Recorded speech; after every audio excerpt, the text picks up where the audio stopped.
খড়গপুরে আজ আমাদের দ্বিতীয় দিন। আমি আর আমার বন্ধু প্রসেনজিৎ একটাই রুম দুজনে শেয়ার করে থাকছি, কারণ দুজনেরই একা থাকতে পছন্দ হয় না। আর আমরা একে অপরকে প্রায় 9 বছরের বেশি সময় ধরে চিনি, তাই আর রুম শেয়ার করতে সমস্যা হয়নি। এই যে সারি সারি রুমগুলো দেখা যাচ্ছে, এদের মধ্যে ওপরের তলায় একটা রুম আমাদের। আগের দিন ঠিক করেছিলাম খড়গপুরে থাকাকালীন এই 30 দিন দুই বন্ধু মিলে আবার এক্সারসাইজ শুরু করব, তাই দুজনেই বেরিয়ে পড়লাম। ট্রেনিং সেন্টারের এই হলো মেন গেট।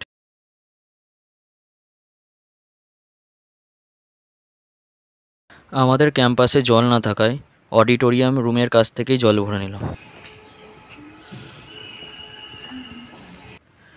দুজনে মিলে প্রথম দিন কিছু ফ্রি হ্যান্ড এক্সারসাইজ করে নিলাম।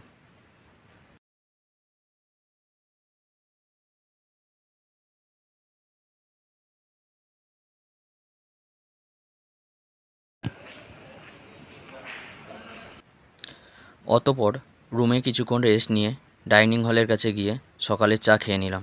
সাধারণত আমি চা খাই না, কিন্তু আজ ট্রাই করলাম। ট্রাই করে ভালোই লাগলো। ঠিক করলাম মাঝে সাঝে খাওয়াই যেতে পারে।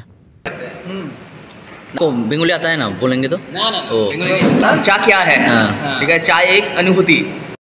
আমাদের এক হিন্দিভাষী কলিগকে বোঝাচ্ছিলাম চায়ের কাপে লেখা বাংলা অর্থের মানে।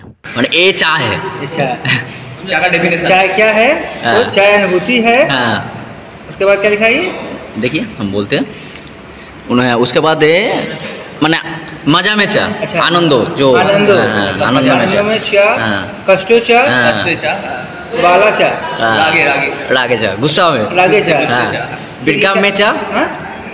फिर टेंशन टेंशन में, जब टेंशन होता है ना आदमी का, लिखा क्या है वैसे ये? टेंशन टेंशन टेंशन टेंशन ही लिखा है। हाँ। अच्छा हाँ, टेंशन में चा। हाँ। और नीचे क्या लिखा है इधर? आपका डेट डेट जब लड़की के साथ जाते हैं ना आप, डेट में चा, और उसके बाद ब्रेकअप में चा। ब्रेकअप में चा, बात सही है। चाय पड़े चा। সকালে হয়েছিল পোহা, সাথে ছিল ছোলার স্যুপ। পাতোরা শেষ করে রেডি হয়ে অডিটোরিয়ামের দিকে যাত্রা শুরু করলাম। আমরা যখন পৌঁছালাম তখন অডিটোরিয়াম ফাঁকা, তেমন কেউ আসেনি। ক্লাস চলাকালীন ক্লাস টিচার জানালেন আগের দিন আমরা লাইটের জন্য যে কমপ্লেনটা দিয়েছিলাম তার জন্য দাদা এসেছে লাইট সারাতে। লাইট সারানো হলে দুপুরের খাবারটা খেয়ে নিলাম। যেহেতু রবিবার ছুটি থাকে তাই ব্যাগ প্যাক করে বাড়ির উদ্দেশ্যে রওনা দিলাম। चलो बढ़िया। প্রথমে হোস্টেলের সামনে থেকে টোটো ধরে খড়গপুরের স্টেশনে পৌঁছালাম। খড়গপুর স্টেশন থেকে এক্সপ্রেস ধরে হাওড়া আসবো ভেবেছিলাম, কিন্তু 2 ঘন্টা পর এক্সপ্রেস আছে জানতে পেরে মেদিনীপুর হাওড়া লোকাল ধরে নিজেদের বাড়ির উদ্দেশ্যে রওনা দিলাম।